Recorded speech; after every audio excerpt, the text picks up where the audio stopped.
Remember the day we learned about 2xKO and I started my video like this? Alright, tell me right now, how many of you managed to predict that one?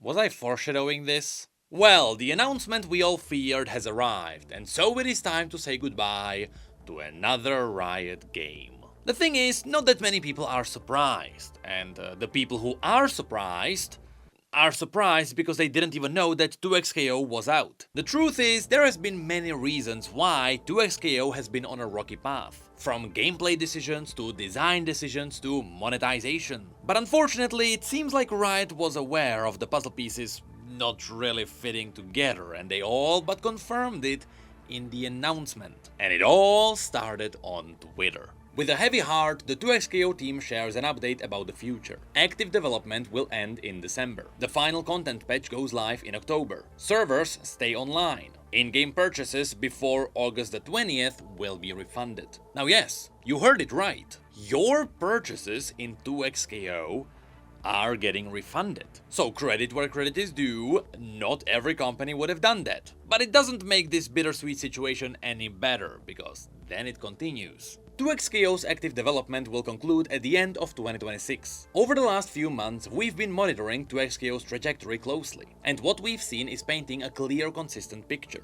While a lot of you jumped in to try the game and there's incredible community that plays every day, we haven't seen enough players stick with the game to get to a path towards sustainability. Now, we need to pause for some context. We already knew that 2xKO wasn't doing well because of the previous update. There we learned that Riot cut about half of the entire team to get to a sustainable place. Although there is a slight catch with this that comes later. The entire post actually explains a lot of what really happened. But yes, all of this is of course also related to the fact that this is a free-to-play game, which also has its own limits, which 2xKO has found, and once again it will all be explained later. But yes, even at half the size, the team still pushed out the PvE game mode later, but even that wasn't enough. And so, we simply knew that something was wrong and that bad news were coming. So next they continue. Servers will remain on beyond 2026, and 2xKO will be playable on all platforms. Through the rest of 2026, we'll be introducing content, feature improvements, and 2 new champions, Lux and Samira, with the intent to deliver our final bug fix patch in December of this year.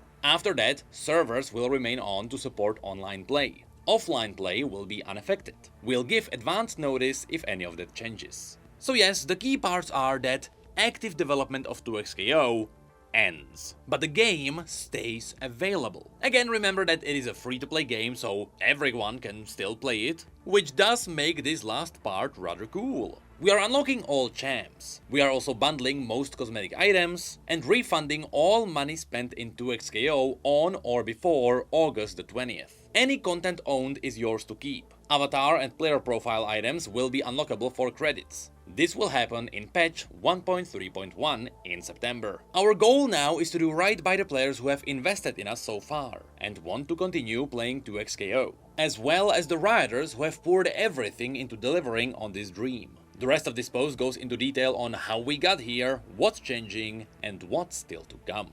So yes, this was the TLDR of the business talk. After which the rest of the post goes into what happened and what's going to happen step by step. And so, let's very quickly go through that. First, Riot explains that they wanted to make a game that you could play with friends, one that would push forward the fighting game live service experience, and the goal was to tackle a lot of the fighting game problems. And so Riot fixed the netcode, which by the way, Riot's netcode is on an insane level. There is not a single company out there that's even close. Then they also talk about how they tried to make a fighting game that makes climbing ranked less lonely, because of course normally it is all 1v1 games, and how they wanted to make a fighting game with frequent updates, because apparently, for most fighting games that also doesn't exist. And they themselves mention that they actually managed to deliver on a lot of these, which yes, that is technically true. But then came the business side. Riot believed that by going free to play, they would be able to spread this game across the wide audiences. Specifically, their plan was to first hook the core fighting game community, after which they would slowly spread around. And so they were not counting on a big boom from the beginning, but they were counting on a slow dribble of new players that would come in. But because we are in this situation, of course that didn't exactly happen. Especially because they mentioned that they knew from the very beginning that free-to-play games need a minimum required number of players. At least if you wanna be sustainable. After which they confirmed that 2XKO was successful at hooking the core fighting game community. And many fighting game veterans fully embraced 2XKO. They also brought in their friends from outside the fighting game communities. And so overall, for the very core, this was very successful. But it just didn't grow outside of that bubble, which is where we get this quote. While this is exactly what we wanted to see, it just wasn't happening enough. Even within the genre, die-hard tag fighter players loved 2XKO, but most other fighting game players struggled to find reason to stick with the game. Now, I might be paraphrasing, but here they are pretty much confirming that making this a 2v2 game wasn't the right call. And I mean, all we have to do to confirm this is to look in the mirror. Would you play 2XKO? Likely not, because of the genre, or the gameplay, or a million other reasons, which is mostly the genre or the gameplay. And look, I tried and I gave 2XKO a solid shot. I have never seriously played a fighting game before, and I did get a pretty good rank. I have no idea how I did it. But yes, my answer would still be the same as yours. It's just not my kind of a game, and we'll talk about this issue later too. Because next Riot goes into why they are ending the development. So, throughout 2026, Riot was evaluating the entire game. This means not only watching the revenue, but also the player engagement and retention and so on. Because if any of these other numbers were still there was a chance for Riot to save everything. Now apparently, the community was very positive about the releases of Akali and Senna and Thresh, as well as PvE. And I will say, PvE did make me come back and play a little bit more. But even if these new releases brought some hype back up, it never moved the needle towards sustainability. Which means that if they kept going, they wouldn't even be able to cover their own cost. And here we have to pause, because if you had a look at the reaction around the internet, you'll see that there is a lot of people who are mad that Riot killed the game because they are a multi-billion-dollar company. Why couldn't they make one game that would be losing a little bit of money? League of Legends would make it all up anyway. And sure, I understand what people mean by this, and I can guarantee you that Riot would agree with you. Because if Riot made a great game that wouldn't be profitable, that would be totally fine. But if Riot makes a game that nobody is playing but they think it's cool, should they still be feeding it money? Like, what's the point? So what people imagine in their heads is that 2XKO had great numbers, but it wasn't making money. While that wasn't true. It wasn't making money, and the community was quite small. And if you truly believe that 2XKO was so great, why weren't you playing it, huh? Anyway, as a result of these numbers, we finally learn why Riot made the giant cut to the developers. They simply cut the team and allowed them to finish the rest of the work-in-progress stuff. After which, they were ready to sunset the entire development cycle. Which means, at the moment where the team was sliced in half, Riot already knew the future was not bright. And that is where Riot starts talking about the future.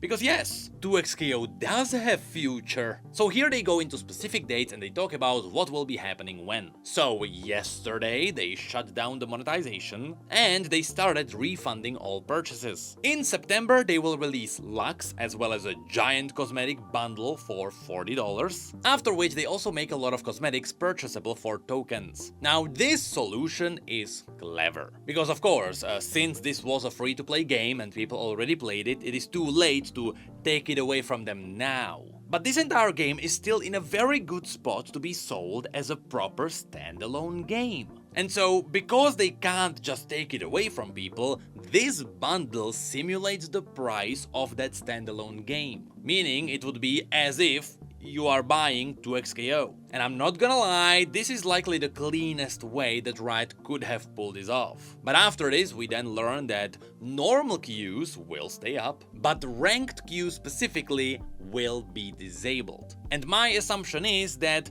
the ranked matchmaking was using something like the true skill system, which would cost additional money to run. So it makes sense for Riot to disable ranked specifically.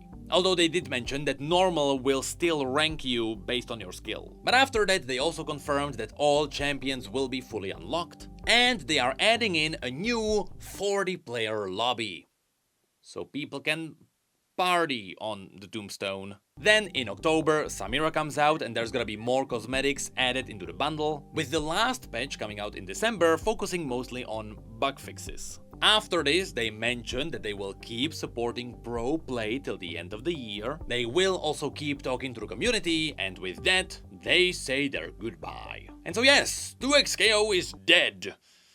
But it's not dead, because it will remain in a playable state. There will just not be new stuff coming out. And if Riot decides to pull the main plug at some point, well, technically it is still a standalone game that can be played in offline mode. So as long as the community is alive, they can totally play it like how they still play Smash right now. With that said, with all the formalities now covered, it is time to dive into the proper meat of the situation. It is time to talk about why did this actually happen? Why did people not play this game? And what was the reason for this game to vaporize so quickly?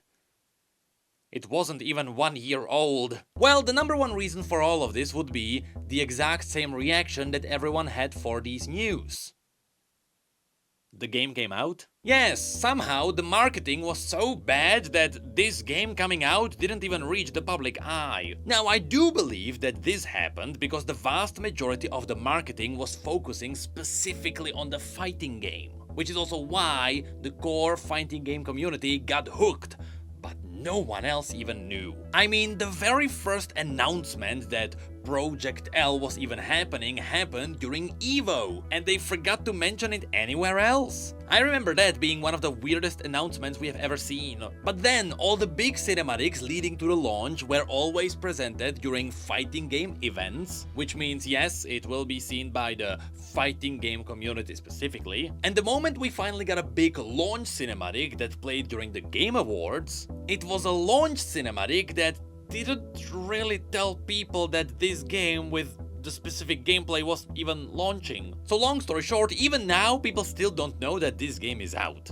Then the second possible downfall of this game could be the name. Yes, the name of a game is actually very important, because that is the name that's gonna be all over the social media when the community is talking about it. And here everyone agreed that Project L was a better name than 2xKO. I understand that Riot really wanted to stand apart, but it was too much. They didn't just stand apart, they stood somewhere in a corner. And honestly, I wish that the League name was somehow hidden in there. I mean, even Riftbound has League of Legends on the backside of all the cards. And so everyone knows that it is from the universe of League of Legends. So who knows how this game would have went if it was actually properly presented like a League fighter. I mean, I really hope that Riot learns from this for their future games. Next, another big issue was the game format. I mean, fighting games in general are already niche, compared to shooters or action games or even MOBAs. Fighting games are a very small fraction of the gaming community as a whole.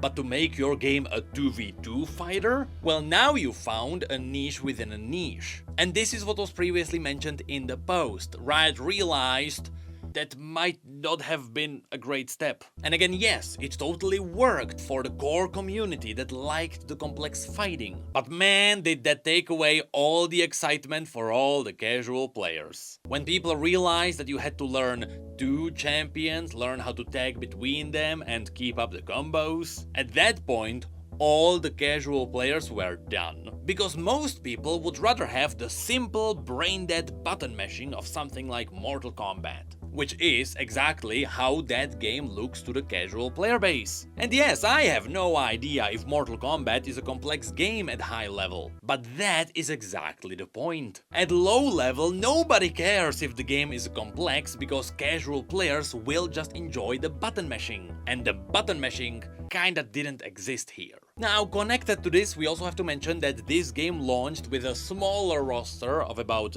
10 or 11 champions, depending on what do you count as a launch, which definitely wasn't enough, and because this was a 2v2 game, it felt like the roster was twice as small, because you kept seeing the same champions twice as often. Not to mention that Echo is still, right now, so busted with all the combos that in every team, as the second champion, everyone has either Echo or Yasuo, nothing else. Not to mention on top of that, half of the entire roster were Arcane champions. And Arcane got old very quickly. I mean, man, let me tell you, people really didn't think the starting roster was exciting. It almost felt like it was just a bunch of normal people. On top of which, it is a fighting game with 4 fighters. The rest was champions with guns or magic. Which, sure, it is fine to have one champion with a gun that stands out.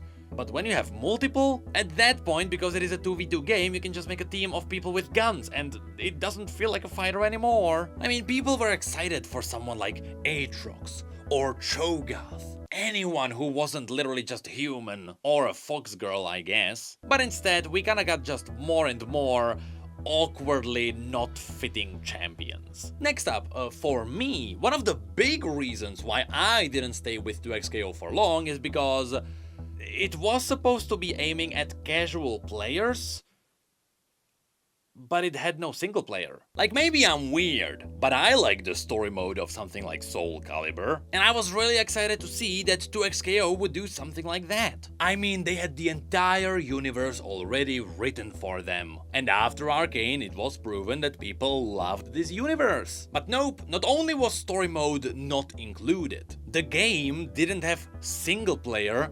whatsoever. It was a purely PvP game, which is not exactly something that the casual audience will want. Not to mention that even with the entire universe being served on a silver platter, 2XKO still couldn't decide how much canon they wanted to be, with many of the Arcane characters being somewhere between the canonical Arcane version and the old League version that's not canon anymore.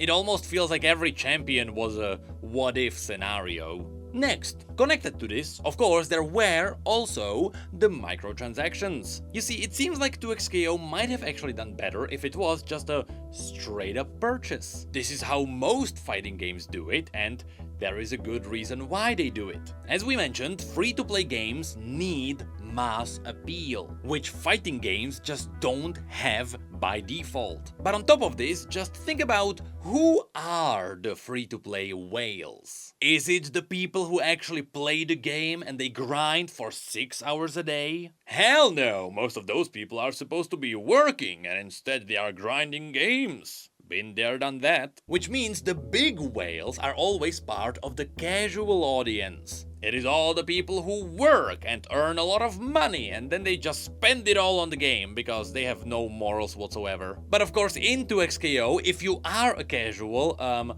you're not there because it is a purely PvP game. And also, if you are casual, you're likely not having fun because it's a matter of time before you get juggled in the air by Yasuo for 30 seconds, which simply means no whales for 2XKO. In fact, no casuals for 2XKO. You either learn how to become good, or there is quite literally no content for you. Speaking of which, who are the prices for? That doesn't look like pricing for the casual player base. Because in Valorant, at least you have some casual players who enjoy the shooting, which is why they can afford having high prices. But again, here, it doesn't really work. Now next, as was explained in the post, 2XKO needed some growth to be sustainable. They didn't need much, but they needed the numbers to go up. But after the initial spike that happened at the beginning, it simply didn't happen. The thing is that some people believe that Riot cut the team